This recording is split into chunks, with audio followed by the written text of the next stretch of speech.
Welcome back. కరీంనగర్లో రేపు జరిగే టీఆర్ఎస్ భారీ బహిరంగ సభకు పెద్ద ఎత్తున ఏర్పాట్లు చేస్తున్నారు. సభా వేదికగా సీఎం కేసీఆర్ లోక్సభ ఎన్నికల ప్రచారం ప్రారంభించనున్నారు.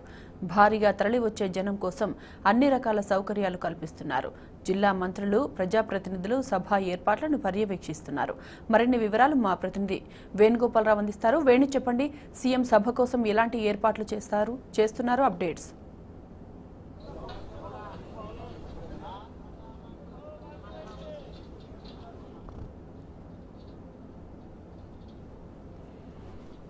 సాయిమాధవి ఇప్పటికంటే పనులన్నీ పూర్తి కావాల్సిందని చెప్పొచ్చు. సాయంత్రం వరకు కూడా అంటే పనులను పూర్తి చేసే అవకాశం ఉంది. మరోవైపు చూసుకుంటే కూడా మంత్రి ఈటెల రాజేందర్ గారు గత 2-3 రోజుల నుంచి కూడా ఇక్కడే కరీంనగర్ కేంద్రంలో ఉండి పనులు పర్యవేక్షిస్తున్న పరిస్థితి. ఎందుకంటే అనుకున్న దానికంటే కూడా 2 నుంచి 3 లక్షల మంది వచ్చినా కూడా ఎవరికి కూడా ఎక్కడ కూడా ఎటువంటి అసౌకర్యం కలగకుండా అన్ని పనులు చేస్తున్న నేపథ్యం ప్రస్తుతం మంత్రి గారు మన వద్ద ఉన్నారు. అడిగి తెలుసుకుంది. సార్, చెప్పండి, అంటే మీరు సీఎం గారు ఎన్ని గంటలకు రాబోతున్నారు, మీరు అనుకున్న టార్గెట్ ఎంత, అసలు ఎంతమంది రాబోతున్నారు సార్, మౌలిక వసతులు కావచ్చు, పార్కింగ్ కావచ్చు, అట్లాంటి ఏర్పాట్లు ఎట్లున్నాయి సార్?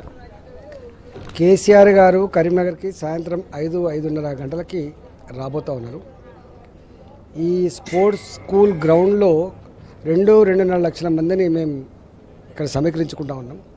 రేపటి సభ పార్లమెంట్ ఎన్నికలకు తొలి శంకారావం కాబట్టి, తొలి సభ కాబట్టి మేము చేసినటువంటి పనులని ప్రజలకు వివరించుకోవడం, దేశ ప్రజానీకానికి ఒక స్ఫూర్తిదాయకంగా ఉండేటువంటి మెసేజ్, దశని నిర్దేశించినటువంటి సభగా రేపు ఉండబోతాం.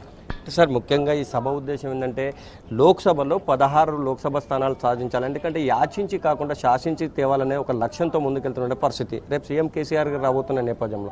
మరోవైపు చూసుకుంటే సంకీర్ణ ప్రభుత్వాలకే రాబోయే రోజుల్లో భవిష్యత్తు ఉందని చెప్తున్న పరిస్థితి. అంటే కేసీఆర్ గారు రేపు చెప్పబోయేది ఏ విధంగా ఉంటుంది అంటే ఇప్పటికే పెద్ద ఎత్తున కేసీఆర్ గారు వస్తున్న నేపథ్యంలో మీరు అనుకున్న టార్గెట్ కూడా ఎక్కువ అవకాశం మనకు కనిపిస్తుంది. ఈ నేపథ్యంలో ఏ విధంగా ఉండవుతుంది సార్? కొంతమంది తెలియని వాళ్ళు, అవగాహన లేని వాళ్ళు 16 ఎంపీ సీట్లు గెలిస్తే ఏమైంది అని మాట్లాడతారు.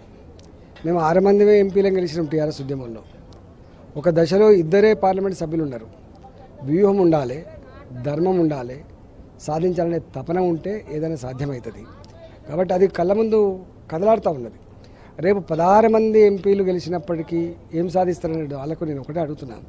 2 ఉండి ఏం సాధించినో మీరు చూసిండ్రు, 6 మంది ఉండి ఏం సాధించినో చూసిండ్రు. రేపు 16 కాబట్టి దేశ ప్రజలకి ఒక విశ్వాసం ఉంది. తెలంగాణ గొప్పగా అభివృద్ధి చెందుతుంది. కొత్త రాష్ట్రమైనా, చిన్న రాష్ట్రమైనా ఒక ఉద్యమం చేసిన పార్టీ నాయకుడు ముఖ్యమంత్రి అయిన సందర్భంలో ఇంత గొప్పగా అభివృద్ధి జరుగుతూ ఉంది. తెలంగాణను చూసి నేర్చుకోవాలని చెప్పి ఇతర రాష్ట్రాలు పోటీపడుతున్న ఈ సందర్భంలో తప్పకుండా దేశ ప్రజలకి ఇలా ఒక మంచి మెసేజ్ ఆస్కారం ఉంది. 2, మూడవది సంకీర్ణ రాజకీయాల్లో అభివృద్ధి చెందిన రాష్ట్రాలను చూడండి. తమిళనాడు దానికి ఉదాహరణ. డిఎంకే కావచ్చు, ఏఐడిఎంకే కావచ్చు, ఎవరు గెలిచినప్పటికీ కూడా కేంద్రంలో ఎవరు అధికారంలో ఉన్నప్పటికీ కూడా వాళ్ళ దగ్గర జైలు వాళ్ళు